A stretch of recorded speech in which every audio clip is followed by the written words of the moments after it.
नमस्कार दोस्तों, मैं देवराज सिंह। आप देख रहे हैं हिंदुस्तान टुडे न्यूज। विधानसभा कायमगंज 192 से सपा प्रत्याशी सर्वेश अम्बेडकर ने कहा कि जनता सिर्फ हमें एक मौका दे, हम इतनी सेवा करेंगे कि जनता हमेशा हमें ही वोट कर अपना विधायक चुनेगी। तो दोस्तों, यदि आप हमारे चैनल पर नए हो, चैनल सब्सक्राइब नहीं किया है तो चैनल सब्सक्राइब जरूर कर लें, क्योंकि हम खबर से रिलेटेड ऐसी ही वीडियो लाते रहेंगे। आइए देखते हैं आगे खबर। बिजली, सड़क, शिक्षा, स्वास्थ्य, इससे विधानसभा कायमगंज को संपूर्ण तरीके से आच्छादित करने की कोशिश करेंगे। किन मुद्दों पर चुनाव लड़ रहे हैं?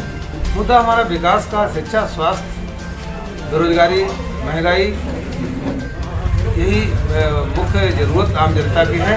उसके लिए हमारी पार्टी है। जन अधिकार पार्टी की प्रेस वार्ता में AIMIM के जिलाध्यक्ष जी ने कहा है कि जो भी कार्यकर्ता मुस्लिम समाज से हैं और समाजवादी पार्टी में जुड़े हुए हैं वो बंधुआ गुलाम है। इस विषय पर आप क्या कहना चाहेंगे? देखिए, सभी पार्टी की कोशिश होती है कुछ इस तरीके से इमोशनल बात की जाए जिससे वो लोग मेरे साथ आ जाए, मगर सच्चाई इसके उलट है। पूरे देश का अल्पसंख्यक, पिछड़ा और दलित समझ चुका है कि हमारा हित अगर हो सकता है तो वो केवल और केवल अखिलेश यादव जी के साथ हो सकता है, समाजवादी पार्टी के साथ हो सकता है।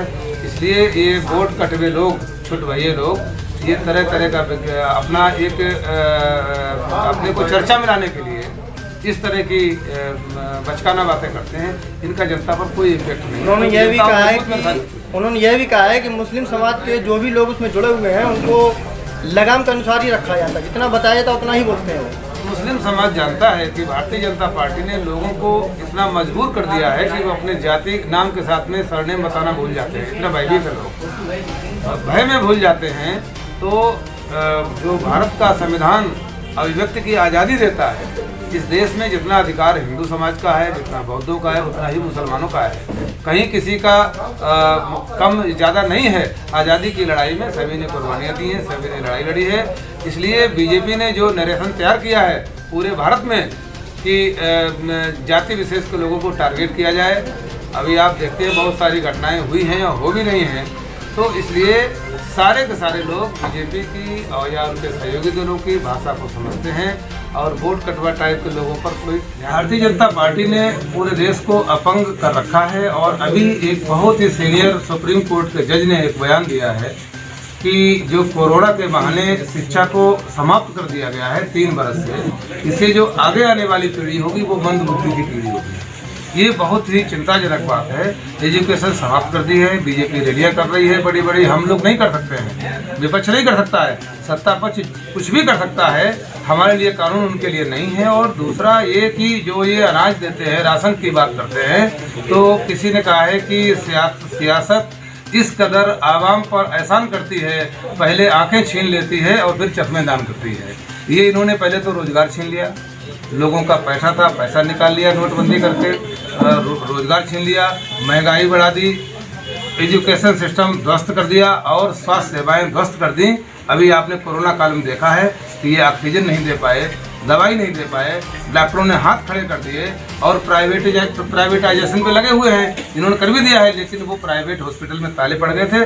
सरकारी लोगों ने ही जो मदद कर पाई थी।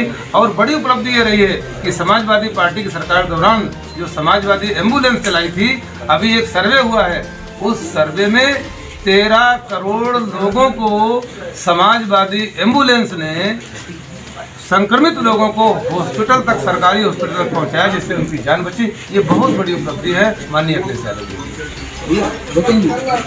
कायमगंज की जनता के लिए आप क्या कहना चाहते हैं? यदि आप जीतते हैं, मैं ये कहना चाहता हूँ कि अभी तक उन्होंने बहुत सारे विधायक देखे हैं, उनका विकास कार्य भी देखा है। मैं तो गांव जाता हूँ, चाहे जिस सड़क निकल जाएं, नवाबगंज से अचरा के लिए, अचरा से निकल जाते हैं हम लोग गठवाया के लिए या नगला मन के लिए, या उधर चंपक नगला घुटना तक जाते हैं। गाड़ी नहीं लेके जाओ तो शाम को आके सर्विस इसकी करानी पड़ेगी। चाहे हम शमशाबाद से लेकर के ढाई घाट तक चले जाएं, चाहे कंपी, सिवारा, कैरई, मिसनी, इधर इलाके में चले जाते हैं, सड़क में गड्ढा है कि गड्ढे में सड़क है, इसी कन्फ्यूजन फंसे रहते हैं कि क्या कहा जाए क्या ना कहा जाए। इसलिए हम कायमगंज की जनता से हाथ जोड़कर अनुरोध करते हैं कि सर्वेश अम्बेडकर पहली बार आया है, एक बार हमें टेस्ट करके देंगे, एक बार हमें मौका दें और मज़ा ना आए तो दोबारा फिर मौका न दें। हमारी ये कोशिश होगी कि हम एक बार नहीं जब तक जीवन है यहाँ के विधायक होते रहेंगे, इतनी सेवा देंगे कायमगंज की जनता को। धन्यवाद।